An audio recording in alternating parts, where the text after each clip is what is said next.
Vegetable biryani பண்ணுறதுக்கு இப்போது ஒரு குக்கரில் கொஞ்சம் ஆயிலும் கொஞ்சம் நெய்யும் விட்டுக்கிறேன். இப்போ எண்ணெயும் நெய்யும் நல்லா மெல்ட் ஆகிட்டு இப்போ நம்ம நீள நீளமாக கட் பண்ண 2 பெரிய வெங்காயம் சேர்த்துக்கலாம்.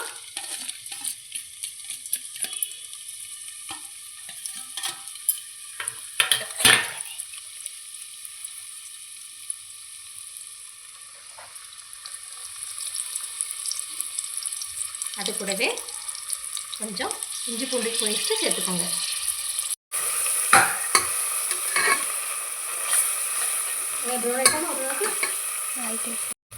இந்த ஸ்டேஜில் 2 கிராம்பு, பட்டை, ஏலக்காய், பிரிஞ்சி இலை போட்டு சேர்த்து நல்லா வதக்கிக்கோங்க.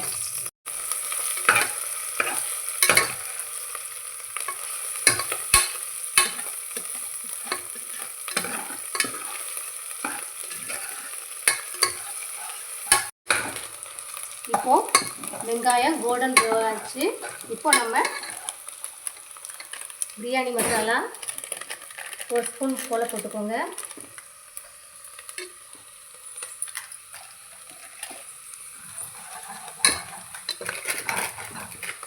அப்புறம் கரம் மசாலா அதையும் சேர்த்துக்கோங்க. சேர்த்துட்டு நல்லா மிக்ஸ் பண்ணி விடுங்க.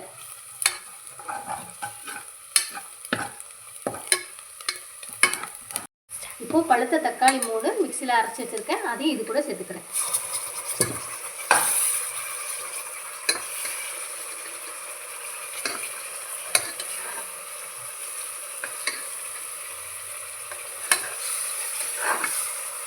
எல்லாம் சேர்த்து நல்லா மிக்ஸ் ஆகட்டும்.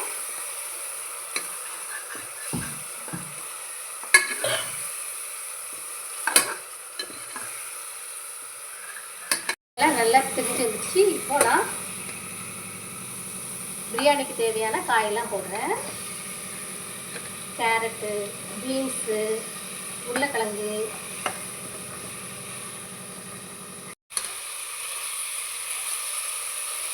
பட்டர் பீன்ஸ்,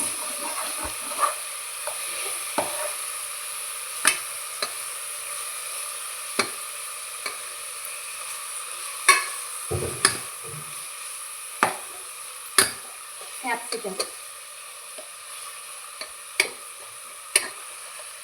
நான் இவ்வளோ காய் தான் சேர்த்துருக்கேன், நீங்கள் பட்டாணி வேணால் சேர்த்துக்கலாம்.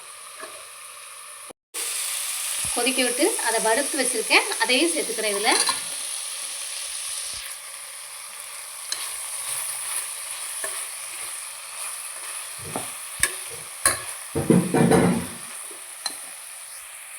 இப்போது நான் 1 கப் ரைஸ், பாசுமதி ரைஸ் சேர்த்துக்கிறேன். நீங்கள் ஜீரக சம்பா சேர்த்து செஞ்சாலும் நல்லா தான் இருக்கும். நான் இன்றைக்கி பாசுமதி ரைஸ் 1 மணி நேரம் ஊற வச்சு போடுறேன்.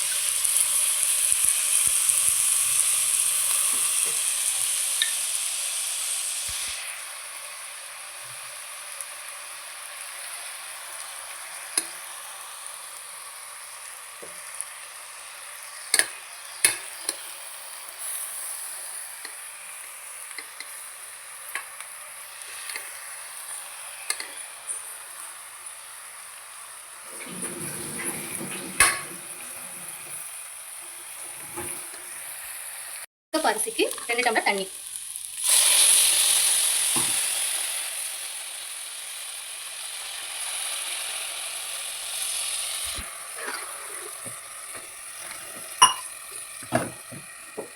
பிரியாணிக்கு தேவையான சால்ட் போட்டுக்கோங்க.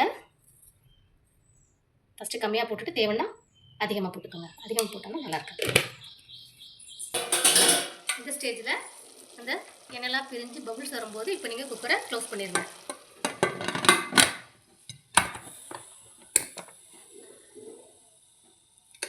வெஜிடபிள் பிரியாணி பண்ணுறதுக்கு ஃபஸ்ட் நம்ம குக்கர் திறந்து நம்ம பிரியாணி எப்படி இருக்குன்னு பார்த்துடலாமா?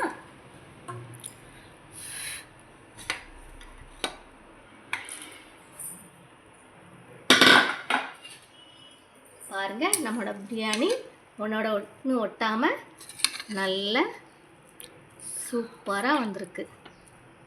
இந்த டைமில் கூட நீங்கள் வேணும்னா 1 டேபிள் ஸ்பூன் நெய் விட்டுக்கலாம். என்னோடய வீடியோ உங்களுக்கு பிடிச்சிருந்தா லைக் பண்ணுங்கள், ஷேர் பண்ணுங்கள், கமெண்ட் பண்ணுங்கள், மறக்காமல் சப்ஸ்கிரைப் பண்ணுங்கள்.